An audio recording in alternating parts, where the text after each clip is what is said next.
Muito bem, deixa eu dar boa noite para os nossos convidados aqui do Papo Antagonista. Põe na tela, por favor, Daniel. Bem-vindo, Neumann Pinto, tudo bem? Olá, boa noite. Prazer falar contigo, Paulo. Estar aqui é um prazer.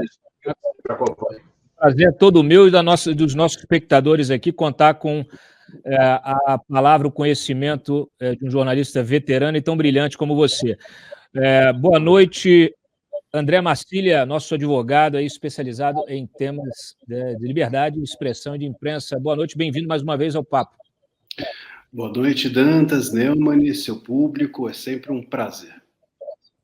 Muito bem. Olha, a minha intenção em convidá-los foi justamente para a gente tentar desdobrar a notícia do dia, que foi a operação de busca e apreensão contra 8 empresários bolsonaristas que foram flagrados aí num chat do WhatsApp, defendendo o autogolpe, caso Lula vença, etc. Os alvos foram Luciano Hang, da Avan, José Isaac Pérez, da Rede Multiplan, Ivan Robel, da construtora W3, José Cury, do Barra World Shopping, Luiz André Tissot, do Grupo Sierra, Maier José Nigri, da Tecnisa, Marco Aurélio Raimundo, da Mormai, e Afrânio Barreira Filho, do Grupo Cocobambu. Antes de passar a palavra para ambos, eu gostaria de reproduzir essas mensagens, algumas das principais mensagens, até para que a gente possa colocar aí o nosso espectador a par exatamente do conteúdo dessa troca de mensagens. Por favor, Daniel, pode subir e colocar na tela?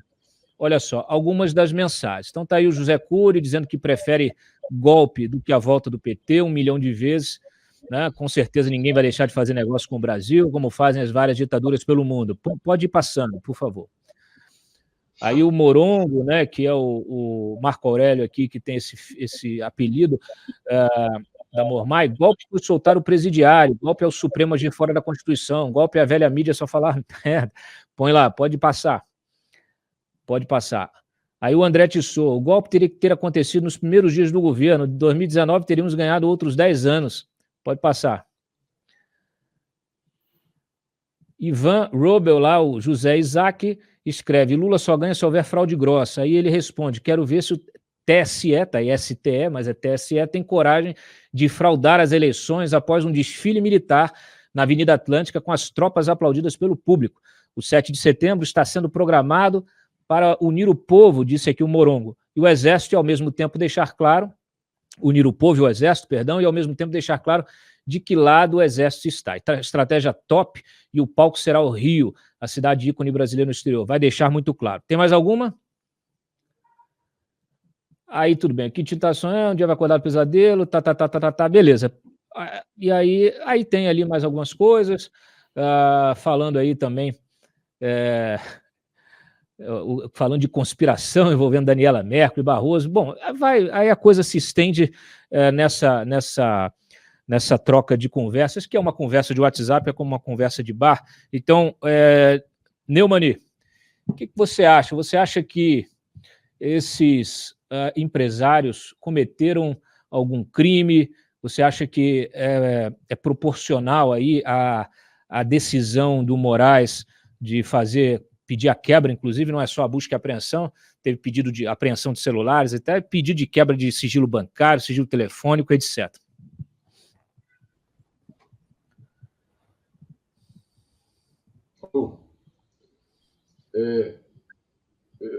Eu deixei de te ouvir, Cláudio. Vocês estão me ouvindo aí? Estou te ouvindo, estamos te ouvindo. Queria saber a tua opinião sobre esse episódio.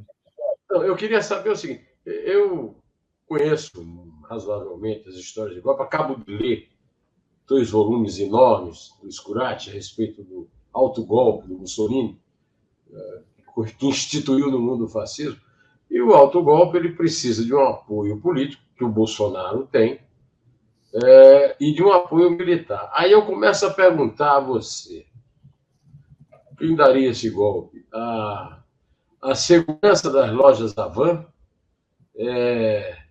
ou do Shopping Barra, as Forças Armadas disponíveis por esses magrinhos aí, esses burguesinhos aí, golpistas, chega a ser ridículo, né? Mas a reação do Supremo a eles é praticamente do mesmo tipo ridículo. Porque, da mesma forma como o Supremo atinge, com o seu tiro de canhão, os bagrinhos, protege os grandões, os tubarões. O Bolsonaro está aí cansado de fazer motochata. Eu li tudo que o Scurati escreveu sobre as motochatas do Mussolini. O Lula faz concentrações, todo mundo passa por cima da lei. De vez em quando eu conto no meu canal no YouTube as mancadas que o Tribunal Superior Eleitoral deixa passar.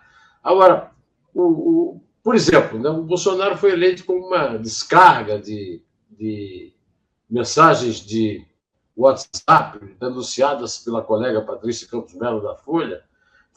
E a campanha foi considerada legal por excesso de provas, como dizia o ministro Benjamin, brilhante relator do Tribunal Superior Eleitoral, à época presidido pelo nosso reconhecidamente atirador em bagrinho, Gilmar Mendes.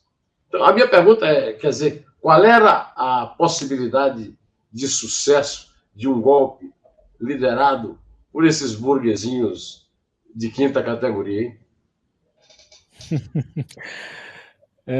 Marcília, o que você acha? Você acha que tem risco de golpe? Você acha que eles podem falar o que eles quiserem no WhatsApp? Você acha que isso deveria vir a público? Você acha que o STF deveria tomar alguma decisão? O Marco Aurélio Mello hoje se manifestou mais cedo, o ex-decano, dizendo que nem deveria, eles nem deveriam ser investigados. O que você acha?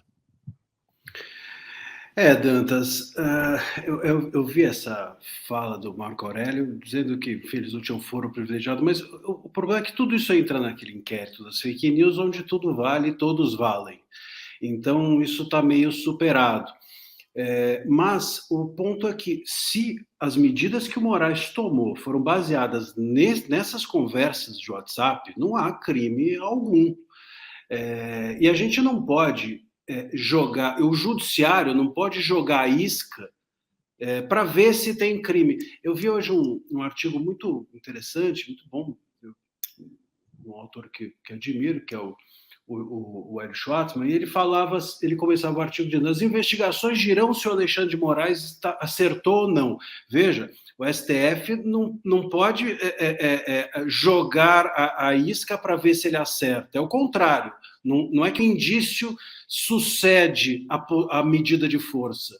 O indício precisa vir antes e depois a medida de força, e com a força dosada e adequada. Então, é preciso que a gente saiba se essas medidas foram tomadas com base nessas mensagens, apenas nessas mensagens.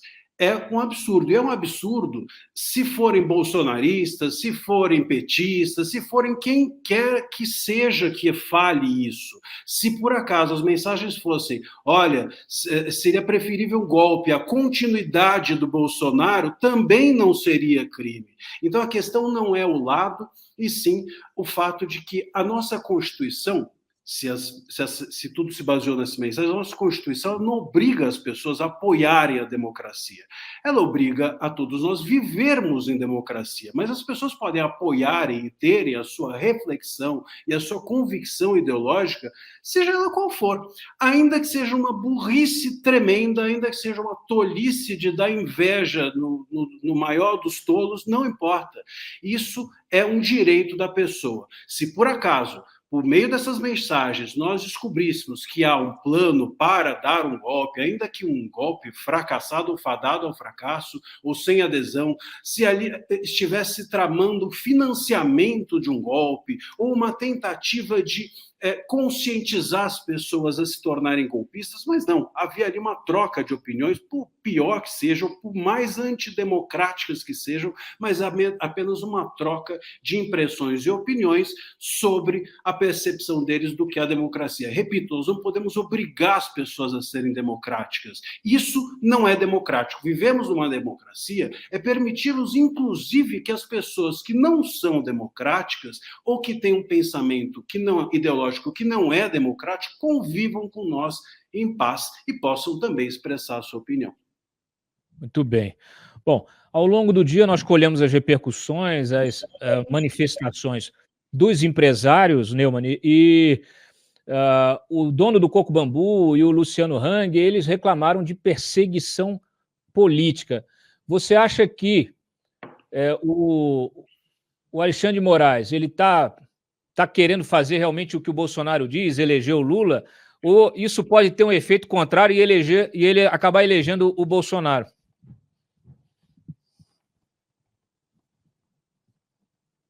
Nem muito menos se isso poderia eleger o Lula. Eu acho que isso aí, o que está acontecendo, seja a manifestação dos bagrinhos da burguesia brasileira, seja a reação do Alexandre de Moraes, são coisas importantes, coisas muito mais importantes estão acontecendo e não estão sendo punidas pelo TSE. Por exemplo, os discursos do Bolsonaro. No próprio discurso da TV Globo, que a TV Globo tentou explorar aquelas coisas que o Bolsonaro tinha falado antes para um grupo de apoiadores, de que ele apoiaria a eleição, mesmo que fosse com a vitória do Lula, isso aí não tem sentido, né? Não tem sentido. Não é o Bolsonaro que decide. Quem decide, na minha opinião, é o Tribunal Superior Eleitoral. Agora, o Tribunal Superior Eleitoral cometeu outros erros numa direção completamente estapafúrdia, como, por exemplo, convocar militar para ajudar a contar o voto. Eu sou do tempo da ditadura militar e a cultura em geral e a cultura aritmética nunca foi forte de milico. Então, você precisar de milico para contar voto, tendo máquina, tendo computador, realmente não dá para entender essa do Fux, do Fachin, muito menos do Alexandre de Moraes. Outra coisa é que você deixa impunes os tubarões e fica aí caçando, pescando bagrinho, né? Quem é que está interessado na opinião política do seu o dono da van, o velhinho da van? Pelo amor de Deus, né? Quer dizer, esse país nunca foi sério, mas também está exagerando, né, doutor? Mas você tocou num ponto importante que eu sempre questiono aqui no papo, porque nós temos inquéritos, alguns com 3 anos de duração, né, Marcília? E esses inquéritos, acompanhados de CPI, se vamos CPI das fake news, aí desdobraram em 2, 3 novos inquéritos de milícias digitais, de atos antidemocráticos. E esses inquéritos foram incapazes de chegar a uma conclusão, né? E considerando as apurações parlamentares que foram feitas, envolvendo o filho do presidente da República, filhos, né? Um deles que seria aí o comandante do gabinete do ódio, etc. e tal, nenhuma medida contra o filho do presidente da República, nenhuma medida contra nenhum tubarão, como você mencionou, Neumani, só tem medida, e medida dessas, né? Você só tem aí o Daniel Silveira acabou preso porque resolveu partir ali para atos mais radicais, de estimular a violência, etc. Alguns outros bolsonaristas ficaram pelo caminho, mas como você bem mencionou, não tem tubarão, você não tem, quer dizer, é preciso... você citou o Gilmar, eu me lembro, Marcília, do Gilmar, há poucos anos, encerrando inquéritos da Lava Jato que estavam abertos há 1 ano sem conclusão. E ele falava lá, excesso de prazo, e mandava para a gaveta. E, de repente, você tem inquéritos que estão aí há 3 anos abertos, que não chegam a conclusão nenhuma, que ficam como se fosse uma espada de Damocles em cima da cabeça dessa militância bolsonarista. Enfim, está tudo errado, né? Pois é, está tudo errado. A duração razoável do processo, ela parece que não vale para alguns processos ou para alguns ministros. E, inclusive, os pedidos de vista eternos que são dados e que a gente servem como formas de se engavetar os processos mais críticos ou mais políticos, ou com algum tipo de grau de relevância no cenário político nacional. O que eu acho que um ponto importante disso também é o seguinte: de fato, a opinião, como o Neumann bem nomeou, desses bagrinhos, não nos importa, mas as decisões do STF e do TSE que são tomadas em relação a bagrinhos importam, porque elas servem depois, abstratamente, como decisões que podem nos atingir, ou atingir a pessoas que não são necessariamente irrelevantes no cenário nacional. É por isso que é muito ruim quando ministros, ou quando o STF, ou quando o TSE, enfim, o judiciário de uma forma geral, age como um ator político. O que me parece que houve, nesse caso de hoje, é um recado. Talvez o Moraes e o STF sintam que está havendo um recado do lado de lá dos bolsonaristas, de olha, vamos sentir, se a gente jogasse a ideia de golpe, será que cola? Será que teria adesão ou não? E do lado de cá, então, o Moraes pensa, bom, vou devolver demonstrar a minha indignação, ou demonstrar, ou falar em nome da sociedade que sim, que essa fala nos importa, que nos atinge. O STF não pode servir como esse ator político. Nós é que temos de fazer isso. Nós, colunistas, jornalistas, enfim, somos atores sociais e devemos nos manifestar sobre o que essas pessoas dizem, mas o STF não pode fazer esse papel, porque ele firma uma jurisprudência abusiva. E essa jurisprudência abusiva, você sabe, Dantas e Neumann sabem muito bem que elas acabam sempre voltando na cabeça de quem depois age fazendo um jornalismo sério ou atuando politicamente de forma relevante. Isso volta como um bumerangue sempre na cabeça de quem age de forma legal. Então, a jurisprudência do STF, do TSE, que é formada nessas tolices que são ditas por aí e que não são relevantes, essa jurisprudência, sim, é o que mais me importa disso tudo e me preocupa. Ô Neumann, você sente que depois desses inquéritos, nós fomos alvo, inclusive, de um desses inquéritos, o inquérito das fake news, lá atrás, permanecemos no inquérito, aliás, apesar dos seguidos requerimentos do Marsiglia para nos retirar desse inquérito, já que é um absurdo completo, né? A Cruzoé publicou uma reportagem baseada em documentos porque ela não agradou o Dias Toffoli, ele mandou o Alexandre Moraes colocar em censura a revista, acabou que a repercussão foi grande, mas isso permanece, essa situação permanece, a Cruzoé permanece como investigado, o Mário Sabino, que é um despropósito, uma arbitrariedade completa. Você, como jornalista, com a experiência que você tem, você se sente... Você se sente, vamos dizer assim, acuado de alguma maneira por essas iniciativas do Supremo? Você se autocensura? Você pensa hoje 2, 3 vezes antes de falar alguma coisa em relação ao Supremo Tribunal Federal, como profissional da comunicação que você é, com tanta experiência? A decisão em relação ao Mário Sabino e à revista Cruzoé é uma decisão que me atinge pessoalmente, como jornalista, como um velho combatente a favor da liberdade. Eu, infelizmente, meu caro Cláudio, não posso me dar o luxo de me acovardar, de ficar com medo, de ficar perguntando, mas eu devo falar isso? Eu não devo falar isso?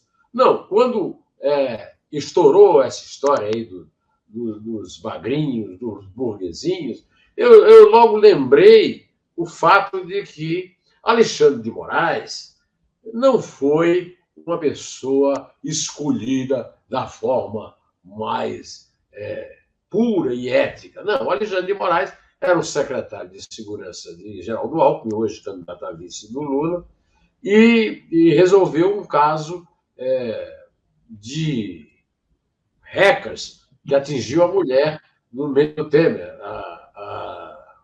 como é que chama? Esqueci o nome dela, Michele, lembrei da Michele, não tem nada a ver. Marcelo. E aí foi nomeado ministro da Justiça, em seguida nomeado ministro do Supremo. E aí resolveu ser subprocurador da República. Porque eu não entendo nada de direito, viu, doutor? Mas eu sempre meu pai era chefe político, e eu sempre ouvia falar na casa do meu pai que na democracia a decisão para a abertura do processo é do Ministério Público, não é do Supremo. Né? Coisas que o Supremo devia ver e não vê, ele não vê. Agora, essa é um absurdo em termos, né? E isso não me impede de continuar tentando falar a verdade. Mas, primeiro, me assusta, segundo, me incomoda, terceiro, me atinge pessoalmente. Uma ação absurda como essa contra a Cruzoé e contra especificamente o jornalista Sabino, é uma ação que me atinge pessoalmente, bate no meu peito. Muito bem. Você mencionou a questão do Ministério Público e ela é fundamental. E olha só, Marcílio, a confusão que nós estamos vivendo. Agora, à tarde, a PGR se manifestou oficialmente dizendo que não foi intimada nesta decisão que gerou aí a busca e apreensão. Foi um pedido da Polícia Federal, autorizado pelo Moraes, e o Aras reclamou que não foi consultado para se manifestar. Só que aí acontece que o gabinete do Moraes agora soltou uma outra nota dizendo não, foi intimado sim. Nós fomos lá, fizemos uma citação pessoalmente lá na assessoria da PGR no Supremo e também a vice-PGR. E que confusão institucional é essa? Você imaginou que a gente chegaria a esse tipo de confusão, de atrito institucional? Quer dizer, o ministro do STF fala uma coisa como versão oficial, aí o procurador da República, geral da República, fala outra coisa. Esse inquérito, o Aras, ele, enfim, obviamente está sendo ignorado, não é de hoje, e não só o Aras, mas todos os atores, né? O STF joga sozinho, é o dono da bola, né? É que nem aquele cara que era o dono da bola, ele jogava na hora que ele queria, no time que ele queria, da forma que ele queria, e quando o time não reclamava, ele pegava a bola e levava embora. E quando o Moraes pega a bola e leva embora, a gente não fica sabendo porque o processo é sigiloso. Então, é muito complicado, inclusive, atuar. Nós não tivemos, durante todo esse tempo, desde abril de 19, que foi que iniciou essa questão, a censura à Cruzoé foi revogada, a multa imposta foi revogada, e a Cruzoé seguiu no inquérito, e o Mário Sabino também, de forma absolutamente amalucada, não faz nenhum sentido. Depois descobrimos que o próprio Aras, e a gente também tem isso, investigava comentários, né? Isso foi noticiado à época de leitores, e enfim, depois isso também foi adiante e permanece a Cruzoé e os jornalistas lá dentro do inquérito. Agora, quando parece que haveria um julgamento colegiado a respeito da exclusão desse caso, houve vista agora o ministro André Mendonça e tudo foi novamente paralisado. Então, todo o cenário em torno desses inquéritos, como você bem disse inicialmente, que iniciou-se com o da fake news e foram se desmembrando em outros tantos, mas na verdade é tudo a mesma coisa. Esses inquéritos, eles têm como a sua força motriz a absoluta individualidade das decisões e qualquer consulta de advogados não é bem-vinda, qualquer tipo de relação com o Ministério Público não é bem-vinda, então é um instrumento de poder, não é um inquérito, é um instrumento de poder dos ministros e de alguns ministros, sobretudo, do STF. Por isso que nós precisamos, com muita força, combater isso. E eu vejo, lamentavelmente, que como o Moraes ele combate muitas vezes bolsonaristas, eu vejo muitas vezes pessoas que são contrárias aos bolsonaristas a defenderem o inquérito, se colocarem tecnicamente abaixo da razoabilidade, advogados, colegas, para uma defesa absolutamente sem nenhum sentido e sem nenhum critério técnico desses inquéritos. Esse inquérito é absolutamente inconstitucional, ilegal, e a história vai, sem dúvida alguma, colocá-lo, infelizmente não tão cedo, mas vai colocá-lo no lugar que ele merece, que é o do esquecimento, imagino eu. Ou o da lembrança. É o teu interfone, é o iFood que está batendo aí na tua casa, é? Olha, eu não sei quem é, mas está aqui martelando o interfone. Não é o iFood. A gente já vai encerrar aqui. Ô, Neumani, eu lembrei que na semana passada, você sabe que o Alexandre de Moraes, ele é sócio do Clube Pinheiros, tá? E ele, um dos conselheiros do clube, resolveu fazer uma homenagem, porque na semana passada o Moraes assumiu o TSE, e aí ele propôs esse integrante ali do conselho. Pode baixar um pouquinho, Daniel, por favor? Baixa um pouquinho a matéria. O José Mansur, que é um conselheiro, apresentou uma proposta de voto de louvor em homenagem ao Alexandre de Moraes. Isso deveria ser aprovado automaticamente, só que aí alguns dos conselheiros falaram assim, não, vamos para a votação. E a votação foi um chocolate aqui, ó. 64 integrantes rejeitaram a proposta de homenagem ao ministro, 32 foram favoráveis e 7 se abstiveram. E a gente apurou que o mal-estar, ele, na cúpula do Clube Pinheiros, vem desde setembro do ano passado, quando o Moraes mandou os seguranças dele registrarem um boletim de ocorrência contra sócios do clube que estavam xingando o Moraes, e o Moraes nem estava presente. O Moraes disse, parece que o Moraes ouviu os xingamentos do seu apartamento que fica do outro lado da rua. E aí os seguranças fizeram o boletim de ocorrência, abriu-se um inquérito que permanece aberto em sigilo, Marcília. Ô Neumann, você acha que... Você acabou de relatar um pouquinho a indicação do Moraes. Você acha que o Moraes está fora da caixinha? Ele está extrapolando a função dele de ministro? Quer dizer, o cara se preocupar com ofensas sem estar nem presente no local dessas ofensas? Essa decisão é uma decisão absurda, que se ele tivesse o mínimo, assim, 2 pontos de simancol, ele não teria tomado. Agora, você vai me desculpar, Cláudio, eu não reconheço simancol em nenhum dos 11 ministros do Supremo. Nenhum.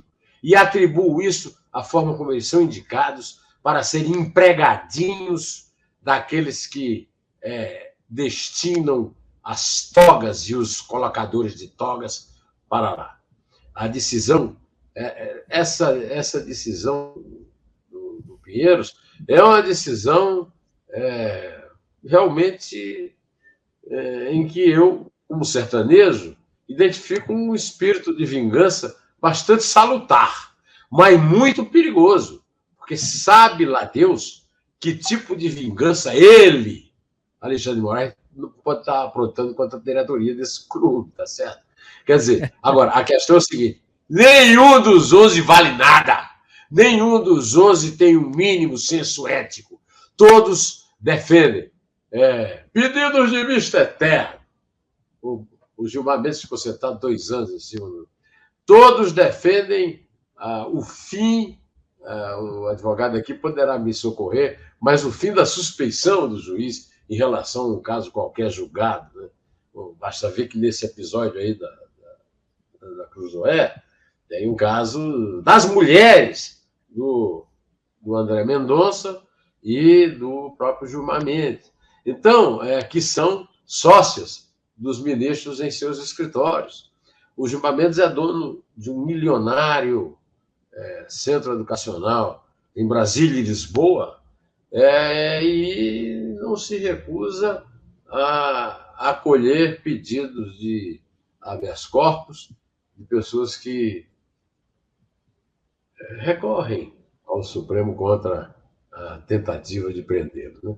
A questão toda, então, é a seguinte: é tudo uma questão, como essa questão da mentira que você falou aí do Bolsonaro lá na Globo. Eu aposto com você como vai haver uma corrida, hein? O debate lá do Lula, o Lula vai fazer o possível para mentir mais do que o Bolsonaro. E você sabe quem é o professor dos dois? Ou? Quem é o professor dos dois? Hein? Paulo Salim Maluf! o herói da mentira da política brasileira. Paulo, só que o Paulo Maluf é um craque, mente com a maior.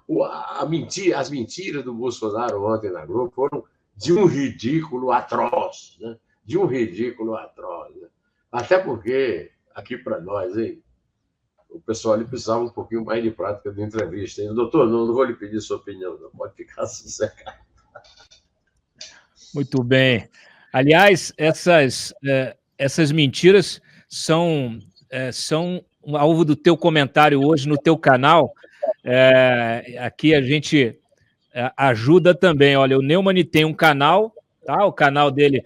O Daniel, fixa aí, por favor, um pouquinho no nosso chat para o pessoal saber do canal do Neumann, que ele faz os comentários dele diários aí sobre as principais pautas políticas. Então, ele hoje está comentando sobre essas mentiras, Neumann. O Marcília, para a gente encerrar, olha só que interessante, né? Ontem, põe na tela, Daniel, por favor, a matéria dos petistas insinuando nas redes a possível ação do Moraes. Olha só que interessante. Ontem, o André Janones, que é o coordenador digital da campanha do Lula, escreveu no seu Twitter, de forma, né, ali, ó, algo me diz que o Luciano Hang nunca mais mexe comigo. Algo me diz. Fecha aspas, deixou aí essa frase misteriosa no Twitter. A Roberta Luxinger, que vem a ser ex-mulher do Protógenes Queiroz, ex-delegado, né, da Operação Satyagraha, está no exílio aí na Suíça, me parece ainda. Ela hoje é petista, candidata a deputada estadual do PT. Ela também escreveu no Twitter uma coisa assim: fiquei sabendo que a caneta do Alexandre de Moraes vai descarregar tinta essa semana. Olha só, isso foi ontem. E aí, no dia seguinte, vem a operação da PF. Parece que alguma coisa está errada aí. A gente fica achando aqui que vazou a operação. Isso merece uma atenção do Supremo? Não deveria merecer uma atenção do Supremo, Marcílio?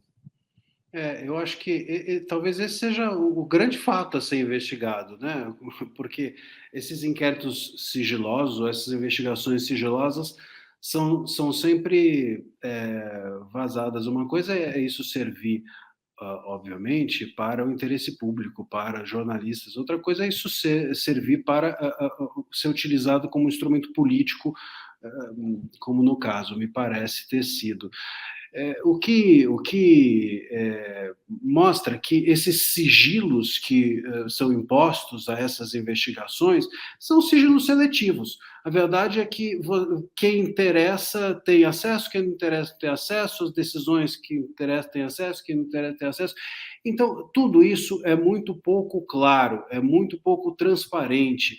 O STF e os seus ministros, e personificados aí pelo Alexandre, eles precisavam não só agirem de forma mais técnica em relação a esses casos todos, como também de forma mais transparente. Falta transparência, e a transparência também não é democrática, a ausência de transparência também não é democrática. Inclusive, na semana passada, teve uma decisão que a gente até comentou sobre a questão de o TSE utilizar a LGPD para não permitir que tivéssemos acesso à composição do patrimônio dos candidatos. Quer dizer, é necessário que a gente haja com coerência. Não adianta ficar perseguindo reunião de prédio, reunião de clube, querer saber o que pensa o síndico, espanar rodinhas de conversa. Não adianta o STF fazer isso em nome da democracia e depois, na hora de realmente demonstrar transparência, mostrar aquilo que importa a nós, questões de interesse público, expor as suas decisões, fundamentos, como você bem disse, a que serviu até hoje esses inquéritos todos? O que eles pegaram? Quem realmente foi desmascarado, o que foi desbaratado, que grande coisa foi desbaratada até hoje a partir disso tudo, de toda essa movimentação, inclusive, óbvio, com toda a movimentação da máquina pública e Isso também tem um custo para todos nós, contribuintes, enfim. Então, é preciso que, se for para agir assim, que se haja com absoluta transparência. E falta transparência, falta técnica e excede-se na força. É isso que não pode haver. Isso também é preciso ser dito, porque o contrário disso também é democracia. Defender o contrário disso também é democracia. Democracia não é o que só vem do judiciário, nem tudo que vem do judiciário é democrático, nem tudo que é feito pelo STF é democrático, e a gente precisa ter senso crítico. Tem gente confundindo império da lei em ser imperador, se autodenominar imperador. Eu vou dizer que a gente está aqui criticando, agora eu já estou em dúvida se o interfone não é aqui a Polícia Federal. Pode ser, hein? Qualquer coisa você me avisa aqui que a gente... Pode deixar. A gente noticia em primeira mão. André Martilha, muito obrigado pela sua participação aqui. José Neumann e Pinto, muito obrigado pela sua participação aqui no Papo. O programa permanece aberto aos dois para futuras colaborações. Muito obrigado. Eu que agradeço a presença desse prestigiadíssimo canal independente. Agradeço também. Boa noite. Tchau, tchau.